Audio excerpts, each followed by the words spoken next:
The month is almost over. Kids are already going back to school, for God's sakes. Happy August. Where'd it go? So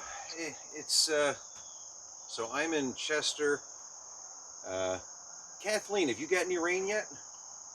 Oh yeah, it's Okay. raining here. Okay, so it's raining in Darien. It's raining in Chester. It's not raining here. So we'll hope it holds out long enough to get this done. Monday, 8:23. Hopefully you did some warm up, some pumps, cat cows, just loosen things up because I know we're all complaining about being tight. I'm even going to a slightly lighter bell today for the half kneeling windmills, which is where we're going to start. So remember, you're down on one, open the other, and that's the side that's up. And I'm going to face myself up the hill. So you're going to see this from the side. And you could use a two-hand press. It doesn't need to be a heavy bell for this, but it needs to be enough bell to make your shoulder react, make it stretch a little bit. And you're trying to, all the weight's in the hip, right? You see how I'm not even using this arm, but there's my elbow on the floor. So all the control is coming right out of this hip.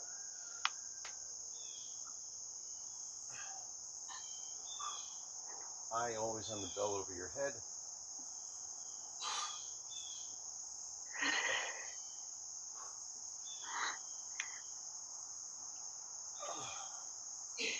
Okay.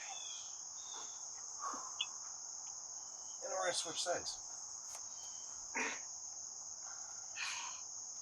Generally don't find any necessity in doing more than 5 reps at a time of these, like a regular windmill.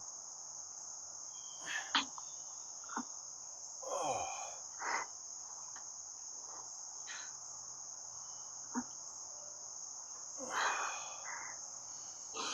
Really focus on sinking into the hips. The arm is just a depth gauge, really.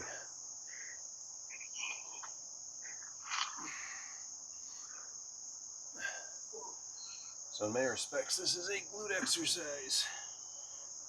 Okay. All right, curtsy squats. If you want to load them, feel free. You could hold the bell goblet style. But remember, here we're stepping back and across, still trying to keep our body facing forward, and then down. We don't want it to turn into a sideways, a do-si-do or whatever. Try and keep yourself facing forward as you step back and across the center line. Knee touches down just barely to the floor, outside of the opposite heel. That way. Could go prisoner style. Keep your chest lifted, nice and tall. Not a real big stride across, just getting across. Nice little stretch for the outer hip. Wake up the thighs. So you might be looking at the next one saying, what's a supported oar? Well, we know oar is one arm row. And support can come from a chair, a bench, or a knee. So grab your heaviest bell maybe. I'm going to put one foot forward, one foot back. I'm going to lean my forearm on the forward leg on the thigh. As you see that, boom. And all my weight's kind of hanging right there. I'm going to grab the bell, get myself in a nice tight posture, and row. I'm going to bring that bell all the way up till it touches my belly for 8 reps. Keep the shoulder tight and back and down.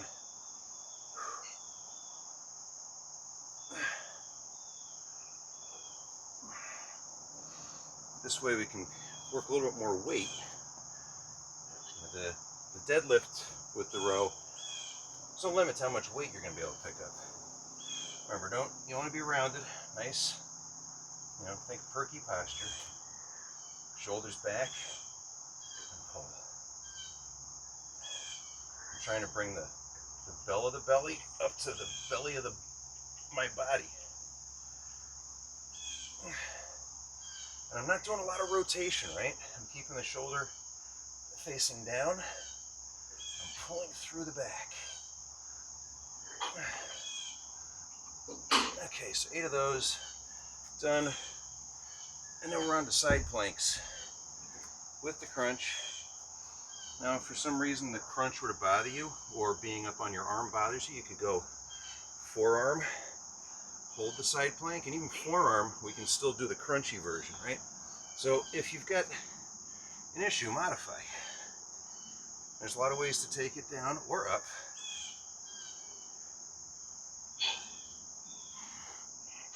But think about what you're doing. Think about what the muscles that are working. Feel the squeeze.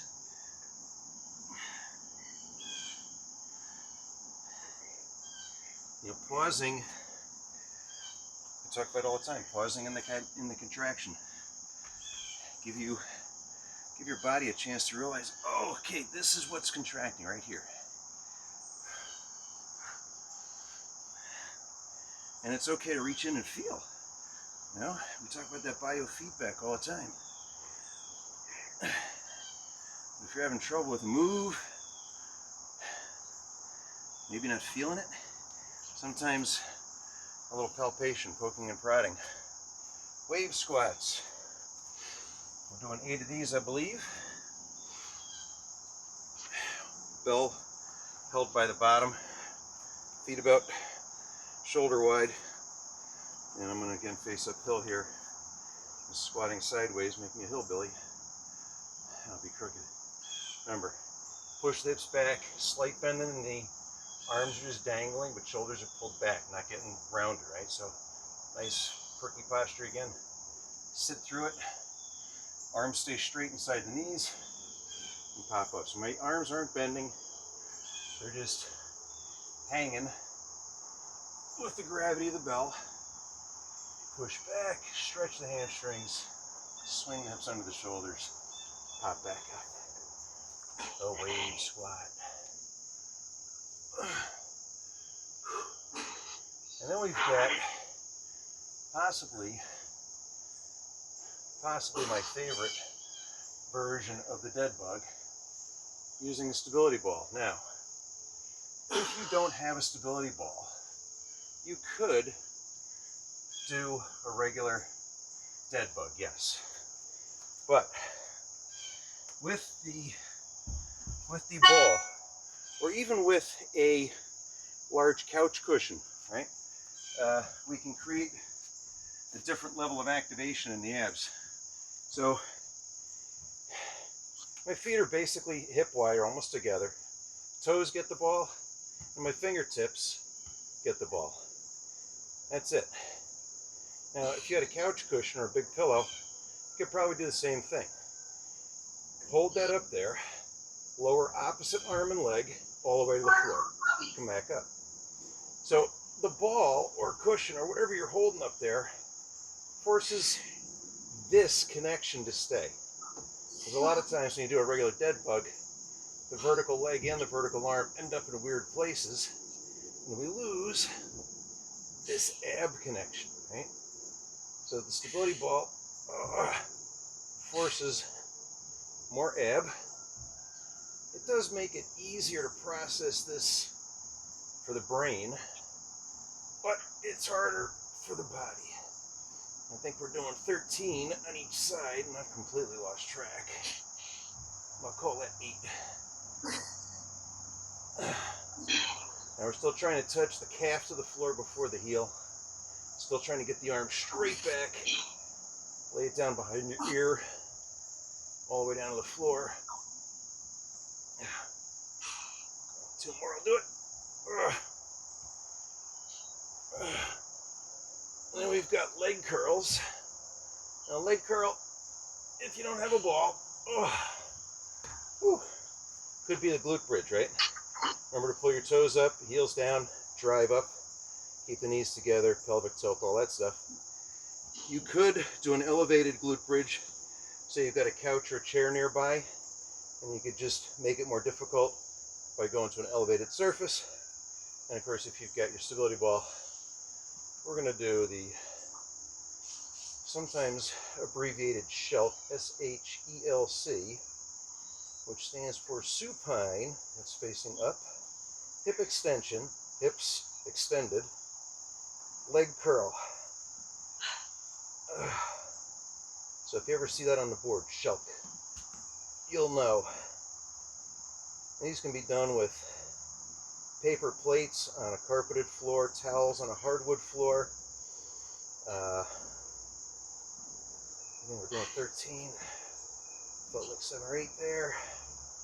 We'll let 9. So you're trying to keep the hips up. If they drop, pop them back up before you straighten the legs. Don't let the knees pop wide. Keep them close. I think we got reverse crunch after this. So front side core, back side core, front side core. It's okay to use an anchor behind you. Keeping your shoulders and head on the floor make this exercise better. And with that, a little bit of anchor. I'm not really pulling. You'll see, if you watch my arms, there's not really a lot of tension there, but it lets me get up right into the really fun part of this. You know, from here to about here, that's all abs. Here becomes flexibility and muscles into the mid-torso, which are all part of the abdominal wall. Exhale sharply as you come up. Slowly lower. As you're lowering, as soon as you feel your tailbone touch the floor, stop and reverse. So the ball shouldn't be contacting the floor unless you're using like an 85 centimeter ball and you're 5'4".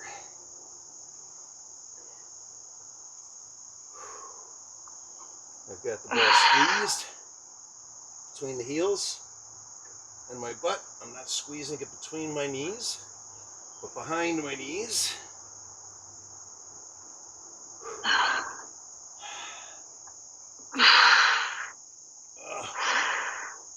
Oh my God. Okay. So there's probably 13 there somewhere. At the bottom of the board, for those of you who couldn't make the live Zoom, the back bridge on the ball, total relaxation. Get on the ball. And a lot of people will get kind of here and feel good. But straighten the legs. Take them wide, straighten them, let them fall. So you're trying to fall, not from the middle of your chest so much, but almost from your hips. And let everything just kind of fall off the middle of the ball. And then breathe through your belly. And that would be the back bridge on the ball. Roll forward, sit, especially if you've been doing that for a few minutes. Sit, get your head screwed on straight, and then try and stand up. But really good for a lot of what ails all of us. Tight abs that don't want to work right. So I'm going to get back to the workout. You guys go do another couple of rounds. See you Wednesday.